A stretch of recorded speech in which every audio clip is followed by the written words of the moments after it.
Welcome to my YouTube channel Sarvadharm Bhavna. Shri गणेशाय नमः। श्री जानकी वल्लभो विजयते। श्री रामचरितमानस प्रथम सोपान बालकांड। ओम नमः शिवाय।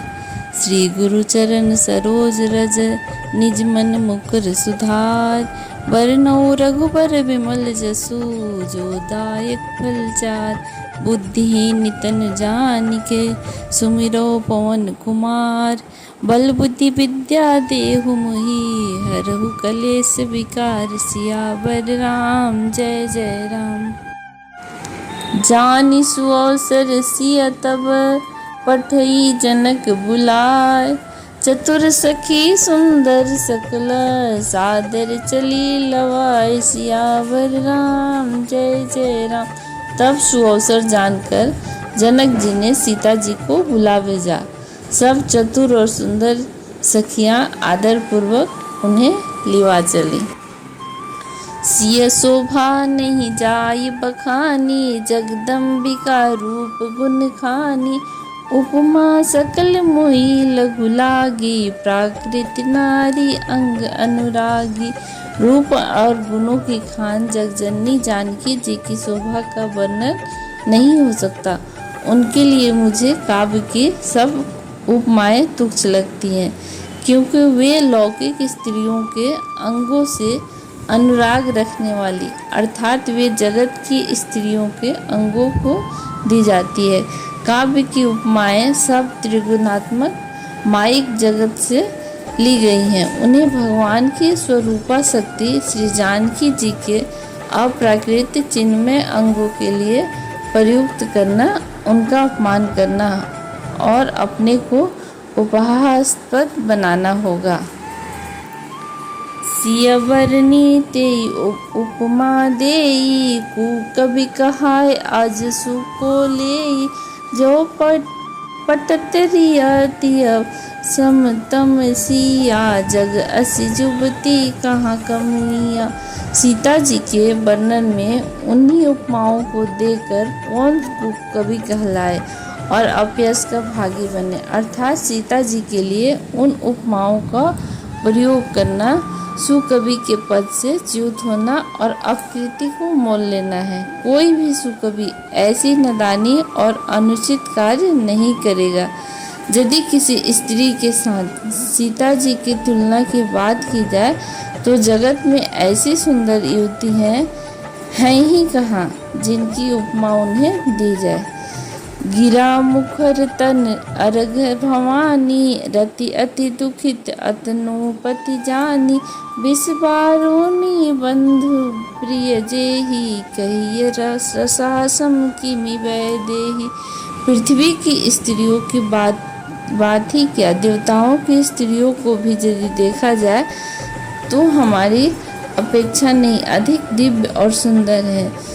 तो उनमें सरस्वती तो बहुत बोलने वाली हैं। पार्वती अर्धांगिनी है अर्थात अर्ध नारी नटेश्वर के रूप में उनका आधा अंग ही स्त्री का और शेष आधा अंग पुरुष यानी शिव जी का है। कामदेव की स्त्री रति पति को बिना शरीर का अनंग जानकर बहुत दुखी रहती हैं और जिनके विष और मध्य जैसे समुद्र से उत्पन्न होने के नाते प्रिय भाई हैं, उन लक्ष्मी के समान तो जानकी जी को कहा ही कैसे जाए।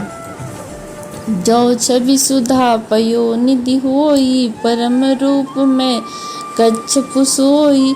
शोभा रजो मंदरु सिंगारू मथे पानी पंकज निज मारू।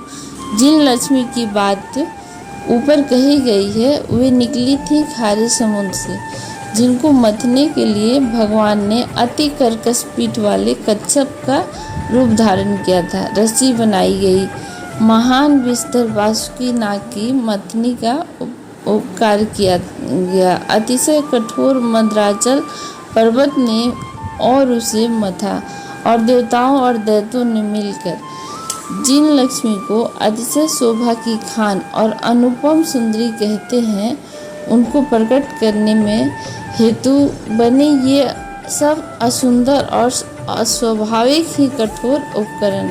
ऐसे उपकरणों से प्रकट हुई श्री लक्ष्मी श्री जानकी जी की समता को कैसे पा सकती हैं?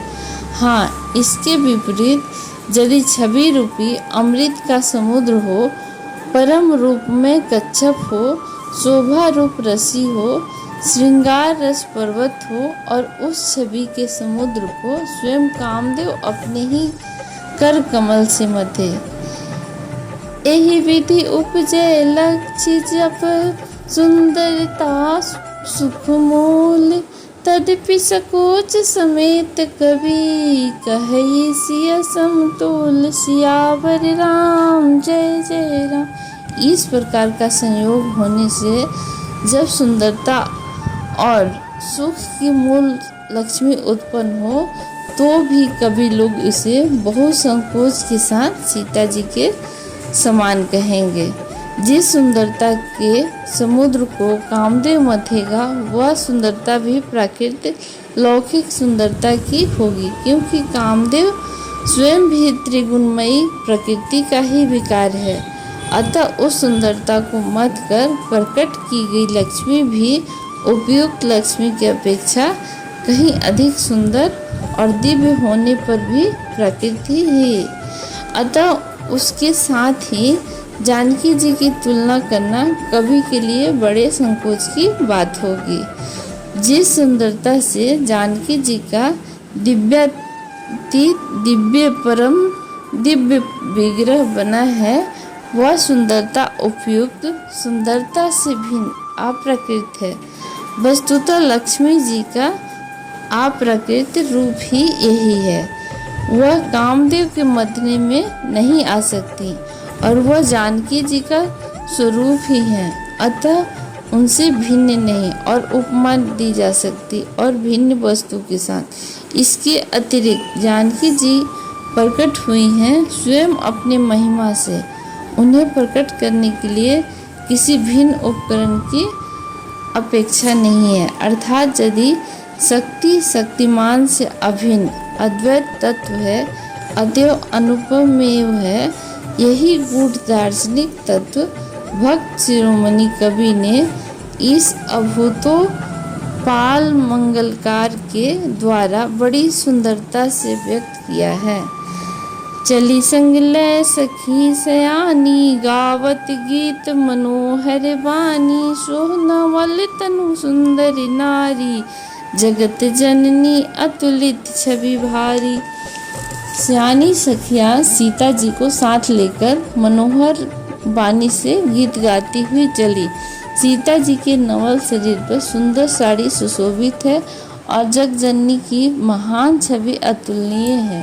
भूषण सकल सुदेश सुहाए, अंग अंग रचि सरिख सखी किन बनाए। रंग भूमि जब सिय पगुधारी, देख रूप में नर नर नारी। सब आभूषण और अपनी अपनी जगह पर शोभित हैं, जिन्हें सखियों ने अंग अंग में भली भांति सजाकर पहनाया है। जब सीता जी ने रंगभूमि में पैर रखा तब उनका दिव्य रूप देखकर स्त्री पुरुष सभी मोहित हो गए। हर्षि सुरह दुदुम्भि बजाई, बरसि प्रसून्न अप्सरा गाई।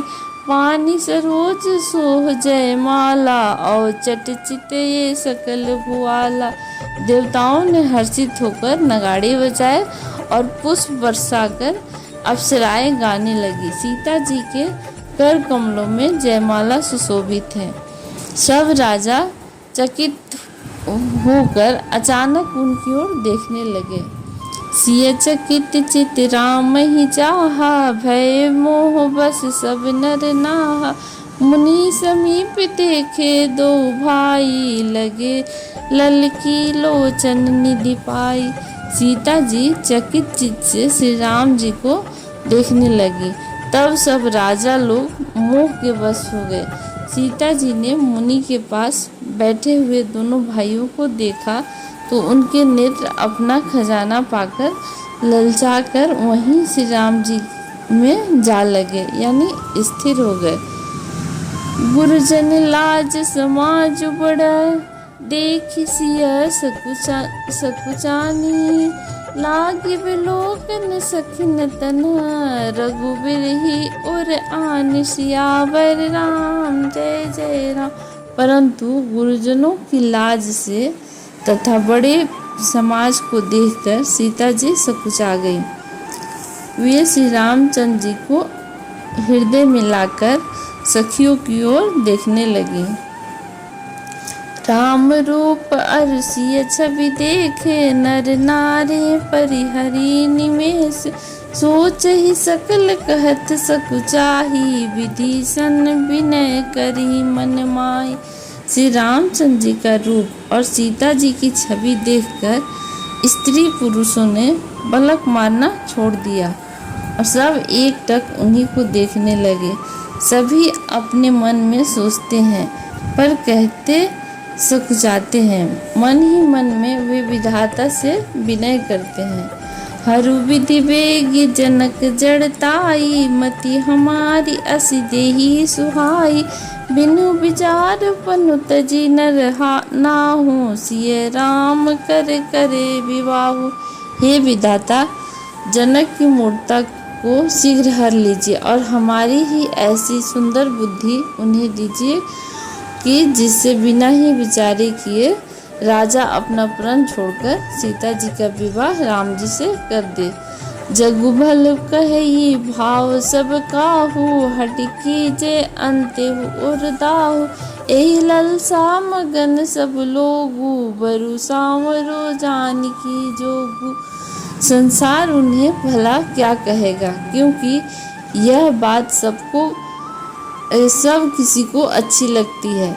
हठ करने से अंत में भी हृदय जलेगा। सब लोग इसी लालसा में मग्न हो रहे हैं कि जानकी जी के युग वर तो यह सांवला ही है। तब बंदी जन जनक बुलाए, बरी दावली कहत चली आए, कह नृप जाई कहू पन मोरा, चले भाट यह हर सुन थोरा। तब राजा जनक ने बंदी जनों यानी भाटों को बुलाया और वे बिरुदावली निवंश की कीर्ति गाते हुए चले आए। राजा ने कहा, जाकर मेरा प्रण सबसे कहो। भाट चले, उनके हृदय में कम आनंद न था। बोले बंदी वचन बर, सुनहु सकल महिपाल, पन विदेह कर कही हम, भुजा उठाए विशाल, सियावर राम, जय जय राम। भाटों ने श्रेष्ठ वचन कहा, हे पृथ्वी की पालना करने वाले सब राजागण, सुनिए। हम अपनी भुजा उठाकर जनक जी का विशाल प्रण कहते हैं। नृपभुज बलो विधु शिव धनु राहु, गरऊ कठोर विदित सब काहू, रावनु बानु महाभट मार भारे, देख सरासन गवई सिधारे। राजाओं की भुजाओं का बल चंद्रमा है और शिव जी का धनुष राहु है। वह भारी है, कठोर है, यह सबको विदित है। बड़े भारी योद्धा रावण और बानासुर भी इस धनुष को देखकर गौ से यानी चुपके से चलते बने। उसे उठाना तो दूर रहा, छूने तक की हिम्मत नहीं हुई।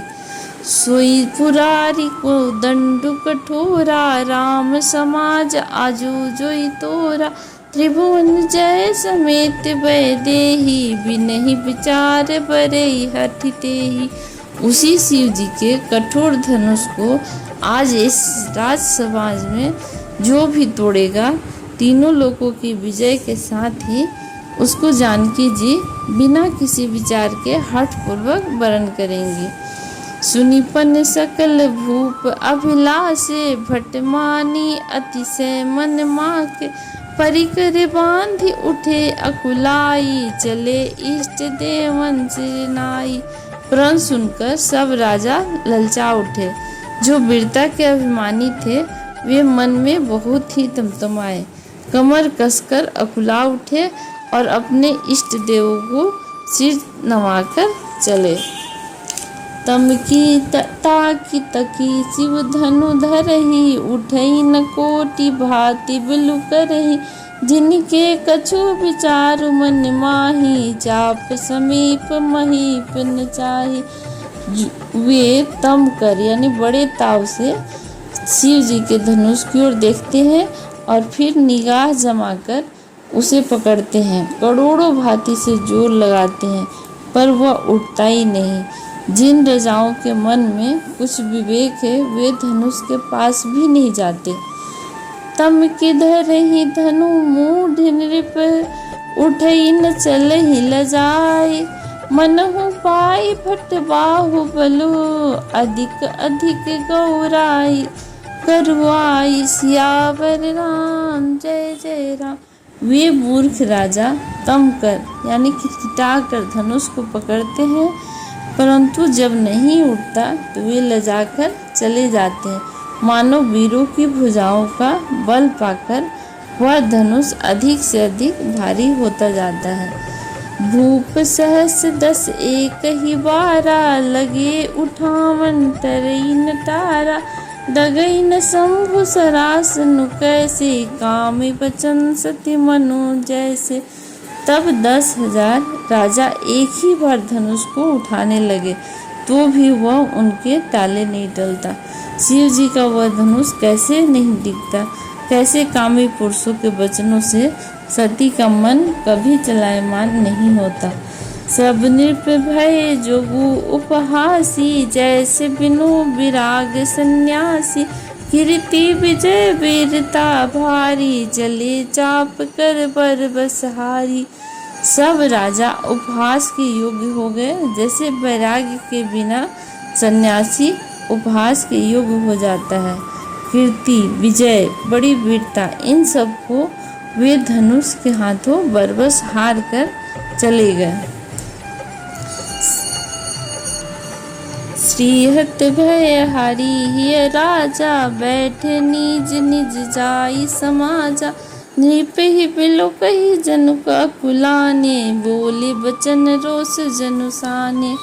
राजा लोग हृदय से हार कर श्रीहीन यानी हतप्रद हो गए और अपने अपने समाज में जा बैठे। राजाओं को असफल देखकर जनक कुला उठे और ऐसे वचन बोले जो मानो क्रोध में सने हुए थे।